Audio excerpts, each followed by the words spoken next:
नमस्कार, आज की बड़ी खबरों में आपका स्वागत है और मैं हूं आपके साथ निशा भारद्वाज। आज के बुलेटिन में बात करेंगे दिल्ली के लिए विपदा बनी भाजपा। बताएंगे आपको बिहार में कैसे बदल गया पासपोर्ट बनवाने का नियम। दिखाएंगे आपको लोकसभा अध्यक्ष को सौंपी गई जेपीसी की रिपोर्ट और बुलेटिन के आखिरी में देखेंगे क्या बिहार में नहीं बन पाएगी एनडीए की सरकार। लेकिन दिन भर की तमाम खबरों से पहले एक नजर सुर्खियों पर। सुप्रीम कोर्ट ने बॉम्बे हाई कोर्ट को फटकार लगाई, कहा नाजायज पत्नी वफादार मालकिन जैसे शब्द महिला विरोधी शब्द हैं। ये जीवन जीने के मौलिक अधिकारों का उल्लंघन है।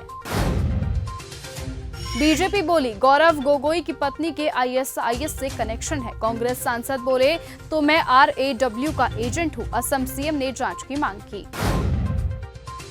ग्लोबल इन्वेस्टर्स समिट में 1.5 घंटे रहेंगे पीएम मोदी। अदानी, बिरला और अंबानी भी आएंगे। अब तक 20,000 से ज्यादा रजिस्ट्रेशन। दिल्ली के लिए विपदा बनी भाजपा। दिल्ली की कार्यवाहक मुख्यमंत्री और आम आदमी पार्टी की नेता आतिशी ने राष्ट्रीय राजधानी में बिजली कटौती के दावे किए हैं। उन्होंने कहा कि बीजेपी की सरकार आने के बाद से लगातार बिजली में कटौती हो रही है। उन्होंने एक्स पर लिखा, दिल्ली के लिए विपदा बनी भाजपा, सत्ता में आते ही लंबे पावर कट की शुरुआत। इंडिया गठबंधन के भविष्य के सवालों पर क्या बोले इमरान मसूद। दिल्ली विधानसभा चुनावों के बाद देश भर में इंडिया गठबंधन को लेकर एक बार फिर से सवाल उठने लगे हैं। कई सहयोगी दलों ने कांग्रेस के रवैये पर सवाल उठाए और दिल्ली में आम आदमी पार्टी की हार के लिए कांग्रेस को जिम्मेदार ठहराया, जिसके बाद विपक्षी दलों की एकता पर एक प्रश्न चिन्ह लग गया है। कांग्रेस सांसद इमरान मसूद ने इंडिया गठबंधन को लेकर उठ रहे सवालों का जवाब देते हुए दावा किया है कि इंडिया अलायंस ही देश का भविष्य है। उन्होंने कहा कि लेकिन जो हमारी पार्टी को खत्म करने की कोशिश करेंगे वो नहीं हो पाएगा। इमरान मसूद ने कहा, इंडिया गठबंधन का भविष्य सबके लिए है। आप ये चाहते हैं कि कांग्रेस दब कर रहे, हम देश हित को लेकर समझौता करते हैं, लेकिन आप हमारी पार्टी को खत्म करना चाहते हैं तो वो नहीं होगा। बिहार में बदल गए पासपोर्ट बनवाने के नियम। बिहार में पासपोर्ट बनवाने के नियम में बदलाव किया गया है। पुलिस वेरिफिकेशन के दौरान अब आपराधिक रिकॉर्ड छुपाना आसान नहीं होगा। पासपोर्ट बनवाने के दौरान पुलिस वेरिफिकेशन एक महत्वपूर्ण प्रक्रिया होती है, जिसे मजबूती देने के लिए बिहार में अब अपराध एवं अपराधी ट्रैकिंग नेटवर्क एंड सिस्टम का सहारा लिया जाएगा। इस सिस्टम को लागू करने का मुख्य उद्देश्य पासपोर्ट बनवाने के कामों में तेजी और पारदर्शिता लाना है। प्रयागराज में आयोजित महाकुंभ स्नान को लेकर गाजीपुर सांसद अफजाल अंसारी का आपत्तिजनक बयान सामने आया है। शादियाबाद में संत रविदास जयंती के कार्यक्रम में शामिल होने पहुंचे सांसद अफजाल अंसारी ने कहा, मान्यता है कि संगम तट पर नहाकर व्यक्ति का पाप धुल जाएगा। पाप धुल जाएंगे इसका मतलब आगे बैकुंठ में ये जाने का रास्ता खुल जाएगा। ऐसे में जो भीड़ देखने को मिल रही, उससे लगता है कि अब नर्क में कोई बचेगा ही नहीं और उधर हाउसफुल हो जाएगा। लोकसभा अध्यक्ष को सौंपी गई जेपीसी की रिपोर्ट। वक्फ संशोधन बिल 2025 पर जेपीसी की रिपोर्ट को लोकसभा अध्यक्ष को सौंप दिए जाने पर समिति के सदस्य और एआईएमआईएम प्रमुख असुद्दीन ओवैसी ने कहा कि हमने उन्हें बताया है कि हमारे असहमति नोटों के कई पृष्ठ और पैराग्राफ जेपीसी रिपोर्ट से हटा दिए गए हैं। ईडी ने 30 से ज्यादा फर्जी कंपनियों समेत 170 करोड़ रुपए किए जब्त। ईडी ने चंडीगढ़ क्षेत्रीय कार्यालय में QFX ट्रेड लिमिटेड और अन्य के मामलों में दिल्ली, नोएडा, रोहतक और शामली के अलग अलग विभिन्न स्थानों पर PMLA 2002 के तहत 11 फरवरी को तलाशी अभियान चलाया था। तलाशी अभियान के दौरान 90 लाख रुपए से ज्यादा की नकदी, बहुत से आपत्तिजनक दस्तावेज, डिजिटल डिवाइस बरामद और ज्यादा जब्त किए गए हैं। इन फर्जी कंपनियों के 30 से ज्यादा बैंक खातों में जमा 170 करोड़ रुपए की चल रही संपत्ति भी अब जब्त की गई है।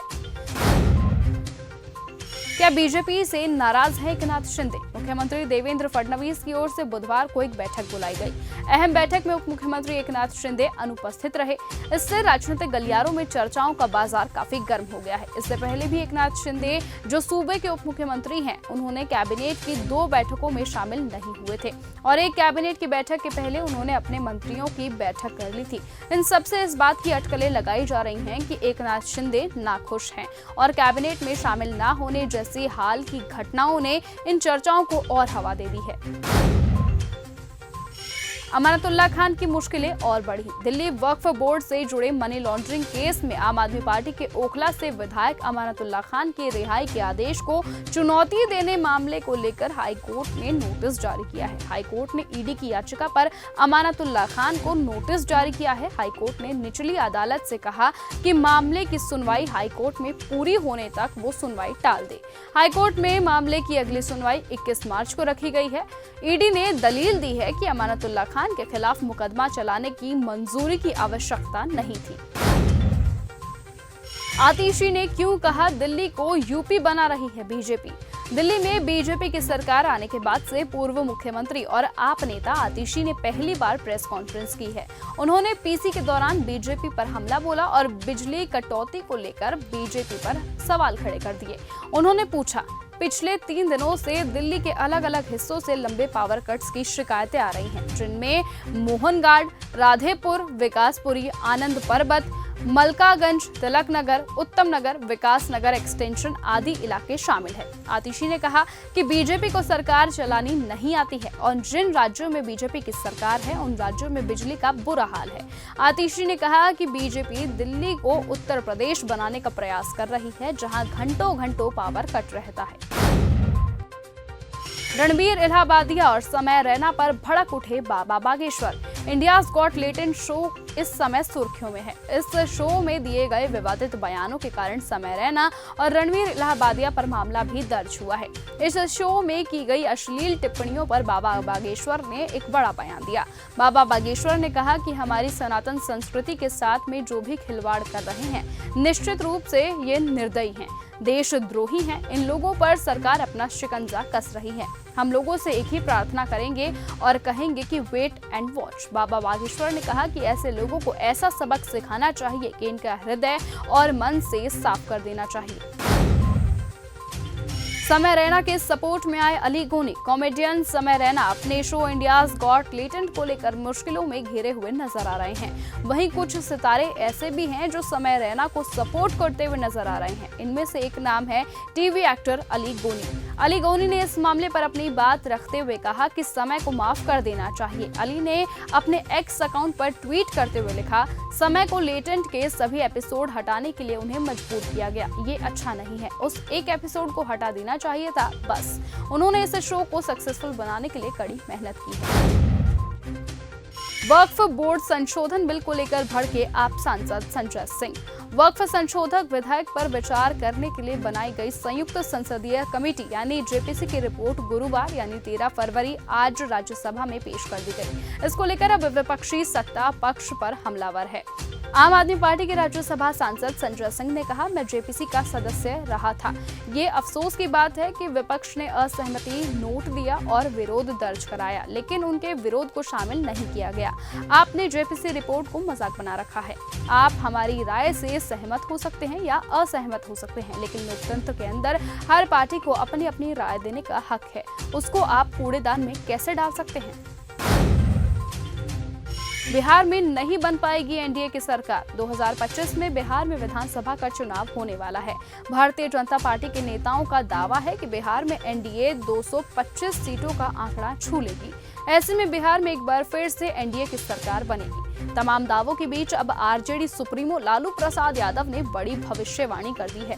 दिल्ली में चुनावों के बाद बीजेपी की सरकार बन रही है। बिहार में कितना असर होगा, इस पर लालू ने कहा कि कोई असर नहीं पड़ेगा। एक और सवाल पर बीजेपी कह रही है कि बिहार में पूर्ण बहुमत से सरकार बनाएगी। इस पर लालू यादव ने कहा, कैसे बना लेंगे, हम लोगों के रहते बीजेपी सरकार बना लेगी।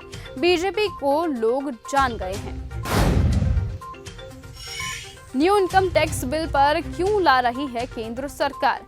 केंद्र में राष्ट्रीय जनतांत्रिक गठबंधन नीत सरकार गुरुवार 13 फरवरी को नया आयकर विधेयक पेश करेगी।